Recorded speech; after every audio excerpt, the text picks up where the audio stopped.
이제 오늘 제가 앞으로 이제 간첩, 조작 간첩으로 만들어지는 과정을 진도 가족 간첩단 사건으로 좀 설명을 드리려고 하는데요. 이제 이거는 일가족 간첩단 사건이고, 아까 말씀드렸던 것처럼 그 한국 전쟁 당시에 이 가족의 아버지인 박영준 선생님이 실종이 돼요. 그래서 가족들은 아버지의 얼굴을 모르고 쭉 살다가 81년에 갑자기 박영준은 월북해서 간첩이 되었고, 월남을 7차 했고, 뭐 월남할 때마다 가족들에게 뭐 그런 공산주의 교육을 시켰고, 또 박동훈도 2회나 월북을 해서 뭐 북한의 뭐 기밀을 뭐 알리고 막 이런 사건이었고, 당시엔 이제 8명이 불법 체포가 됐고, 81년에. 그리고 제가 조금 이따 보여드리긴 할 건데, 이제 뭐 고문이나 뭐 그 구속일수나 이런 건 좀 나중에 보여드릴게요. 박동훈 선생님은 이제 사형을 선고받으시다가 항소심에서 무기를 받으시고 17년 6개월 감옥을 사시고 나오셨어요. 그러니까 81년에 들어가셔서 98년에 나오신 거죠. 지금 이게 그 당시 기사입니다. 그래서 보시면 박동훈 선생님, 박경준 선생님, 한등자 선생님, 한등자 선생님, 박근홍 선생님, 허연 선생님, 박동훈 선생님이랑 이제 박근홍 선생님은 이제 형제시고, 정말 가족을 싹 다 잡아간 거예요. 박동훈 선생님 어머님도 같이 잡혀가셨고, 뭐 고모도 잡혀가셨고, 지금 맨 밑에 있는 얼굴이 약간 잘린 분은 고모의 남편이셨고, 그런 사건이었습니다. 그럼 이제 진도 가족 간첩단 조작 사건을 통해서 이제 조작 간첩이 어떻게 만들어졌는지, 그리고 그 이후의 진실 규명 과정이 어떻게 이루어졌는지를 말씀을 드리려고 합니다. 간첩 조작을 할 때 이용된 법률적 장치라고 제가 말씀을 드렸는데, 이렇게 적어놨는데, 이 5개는 사실 제가 말씀드린 지금 모든 케이스에 적용이 된다고 생각을 하시면 될 것 같아요. 맨 첫 번째로 있는 수사기관의 불법 체포, 영장 없는 장기 구금. 그리고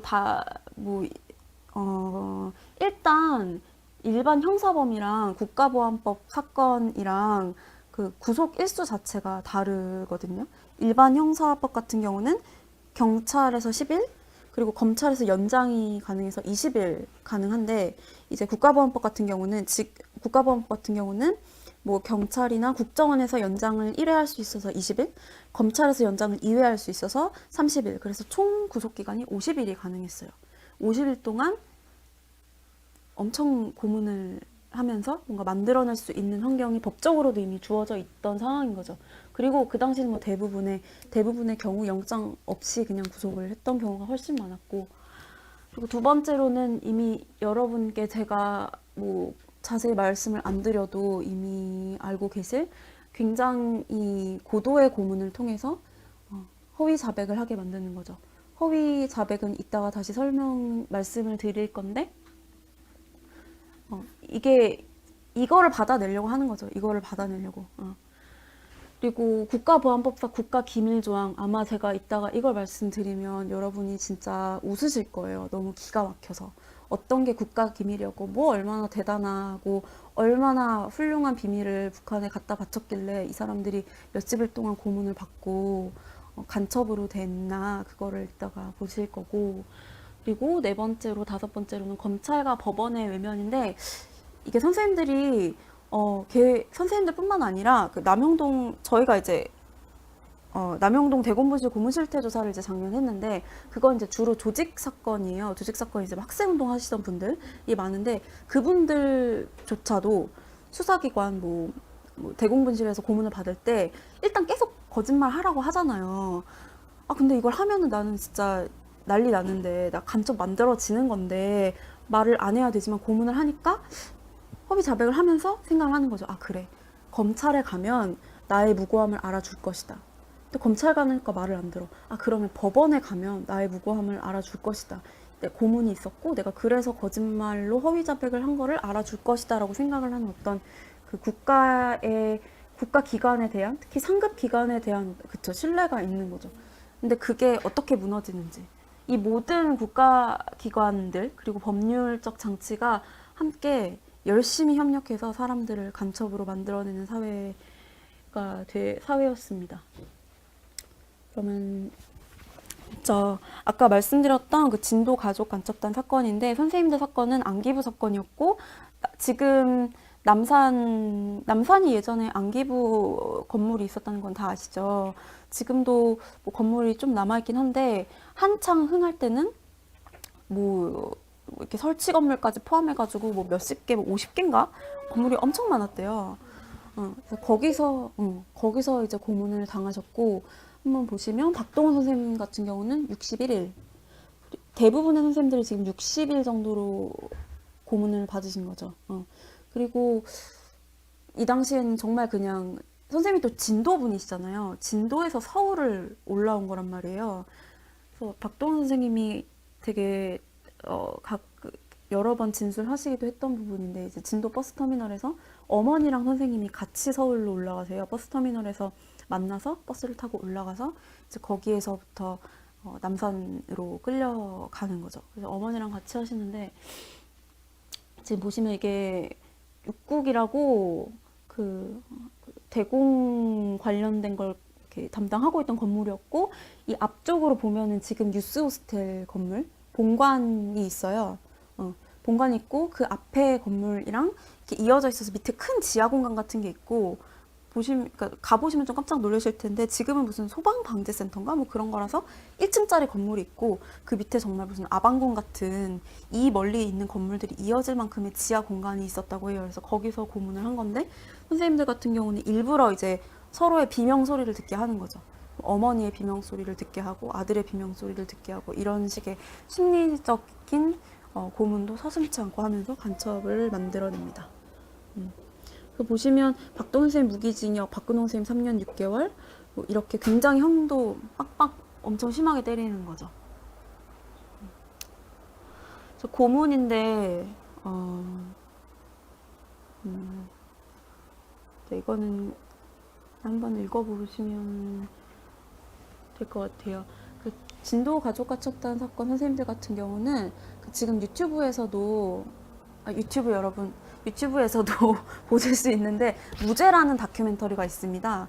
김희철 감독이 만든 건데 이제 선생님들의 이야기를 담은 거예요.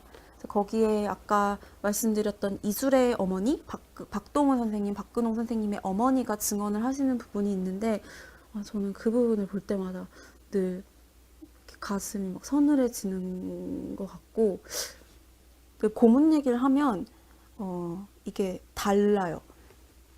뭐라고 말씀드려야 될지 잘 모르겠는데 이게 갑자기 막 공기도 막 차가워지는 것 같고 너무나 말로 표현할 수 없는 고통이었기 때문에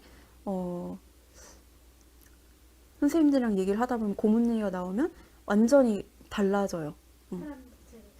네, 사람 자체도 달라지고 막 그 당시로 막 가는 것 같고 그래서 보시면 남산에서 막 전기 고문, 뭐 물고문, 구타는 당연했고 그리고 막 서로 막 뭐 심리적인 고문 아까 말씀드린 것처럼 서로의 비명소리를 듣게 한다든지 아니면은 뭐 야 쟤는 뭐 다 불었어 넌 쟤가 다 불었으니까 야 너도 불어 막 이런 식의 심리적으로 어떤 인간의 신뢰관계를 무너뜨리는 그런 고문도 있었습니다.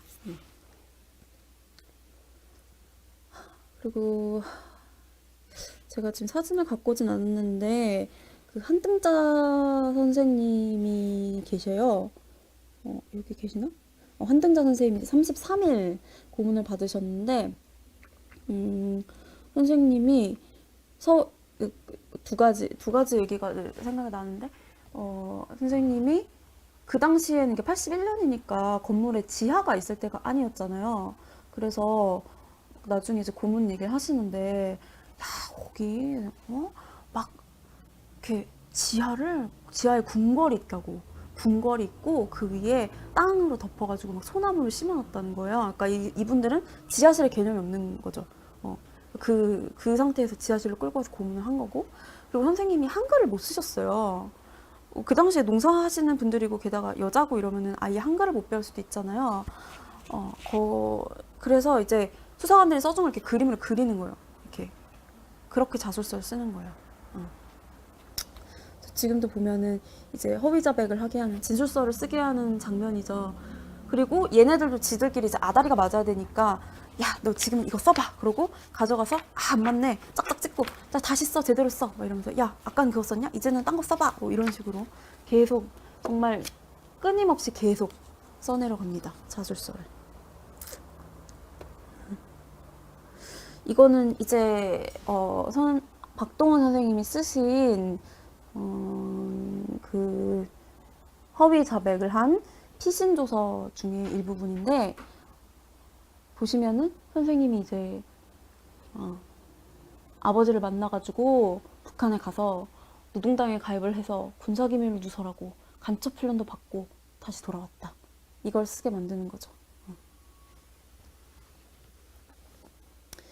그리고 이게 이제 당시에 자백 자체가 증거로 인정이 되기 때문에 다른 증거들은 굉장히 허술하게 얘네가 조작을 합니다. 지금 보면은 뭐가 이렇게 맨 오른쪽 위에가 뭘로 보이세요? 예, 그쵸. 이 라디오고 그 밑에 있는 게 이게 뭐라 자귀, 약간 망치 같은 거. 그 옆에는 박용준 선생님 아버지의 사진. 그 위에는 그 박동훈 선생님이 갖고 다니던 수첩. 그리고 그 옆에는 그 선생님이 당시 농협에 다니고 계셨거든요. 진도 농협. 진도 농협 인사 기록 카드. 이게 지금 증거로 나온 거예요. 이게 왜 증거냐? 수첩에는 뭐 근무 기간은 10월 말까지로 허위 기재를 했다. 이건데 그냥 자기가 근무 시간 쓰는 거잖아요. 그 수첩 그리고 라디오 같은 경우는 북한 방송 들었다. 북한 방송을 들었다. 그리고 그 밑에 있는 자괴가 아주 기가 막힌 건데 저거는 원래는 선생님이 무전기가 있었다는 거예요. 얘네 말로는. 무전기가 있어서 그걸로 이제 북이랑 소통을 했는데 그 무전기를 증거인멸을 위해서 부쉈다. 그래서 저게 증거가 돼요. 근데 상식적으로 무전기를 부시면 라디오는 왜 안 부시겠어요? 라디오는 왜 안 부시겠어요? 라디오도 부셔야지. 근데 무전기만 부셨다는 거고. 자괴가 굉장히 상징적으로 얼마나 허술하게 그냥 허위자백 시켜가지고 고문에서 허위자백 시켜서 간첩을 만들었는지 보여주는 것 같아요. 그 옆에 있는 사진은 그냥 아버지 얼굴을 모르시니까 한국전쟁 때 사라지셨는데 실종되셨는데 얼굴을 모르니까 그냥 사진이에요. 근데 저게 이제 간첩이랑 증거가 된 거죠.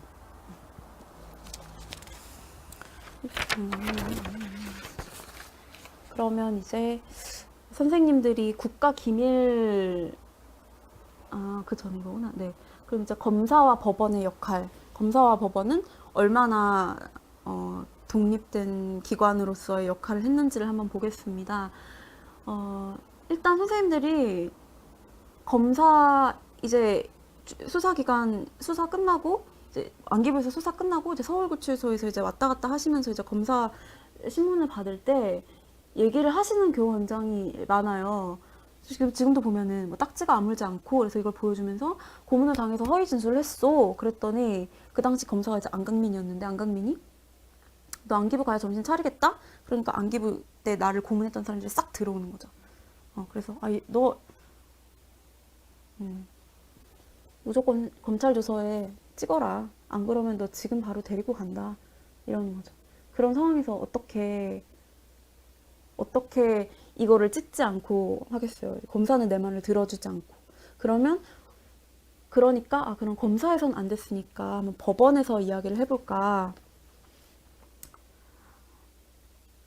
제가 이걸 뒤쪽에 놓은 거구나. 이게 법원이 한 일인데 이게 진도 가족간첩단 사건 제1심 공판조서에 있어요. 그 변호인이 피고인들에게 안기부에서 고문을 받은 흔적이 있으니 재판장에게 보이라고 진술했다. 그랬더니 재판장이 변호인은 신문이나 계속해라. 볼 필요 없다는 거죠. 법원도 똑같이 협력해서 이 거짓으로 만들어진 피신 조서를 계속 갖고 갑니다. 결국에는 판결문까지.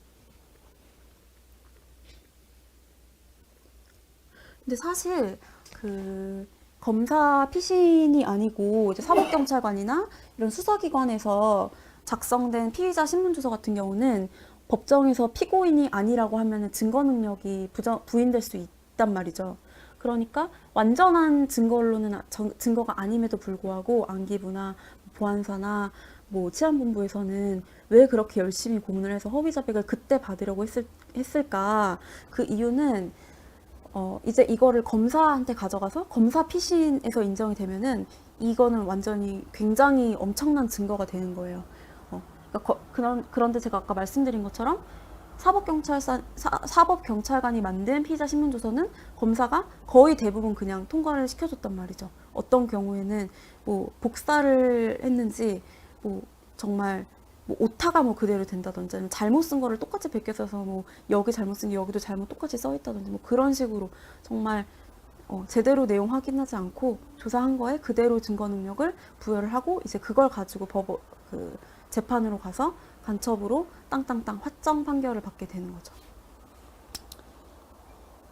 그러면 이제 어떤 국가 기밀을 누설을 했기 때문에 간첩이 되었나를 한번 알아보실 텐데요. 이제 이 국가보안법 제가 쭉 적어 놓았는데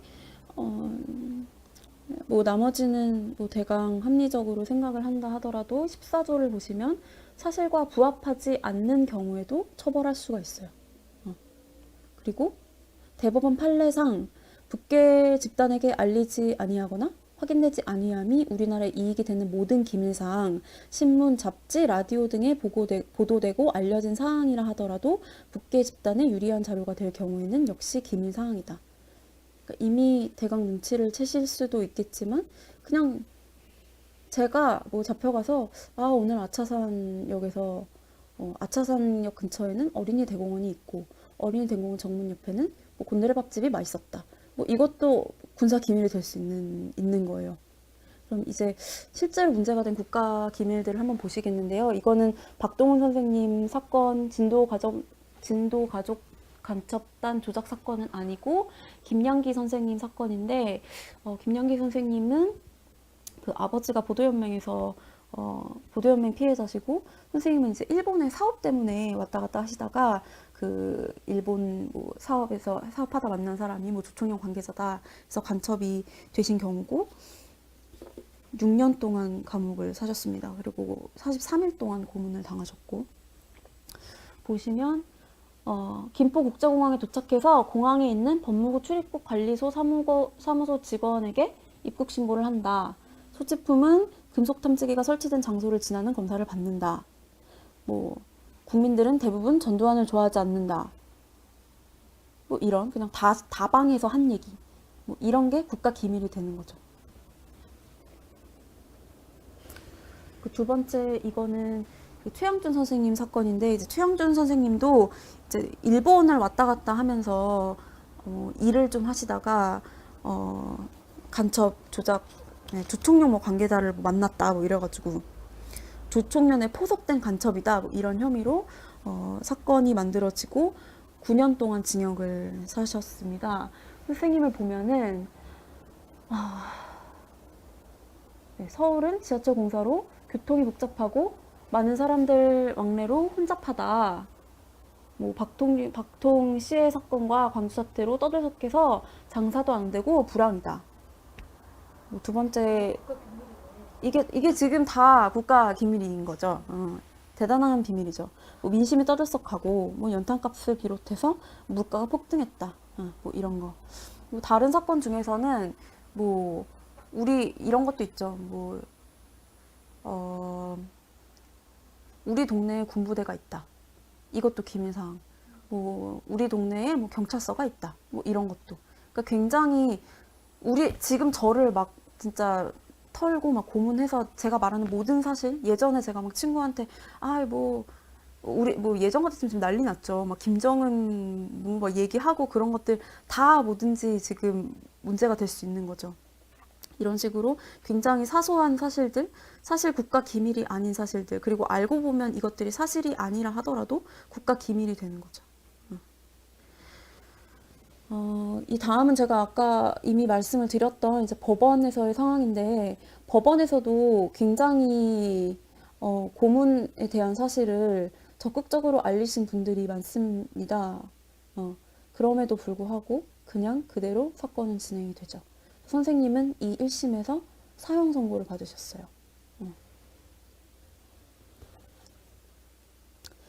그래서 간첩은 불법 체포, 고문, 장기 감금을 통해서 허위 자백을 하게 만든다.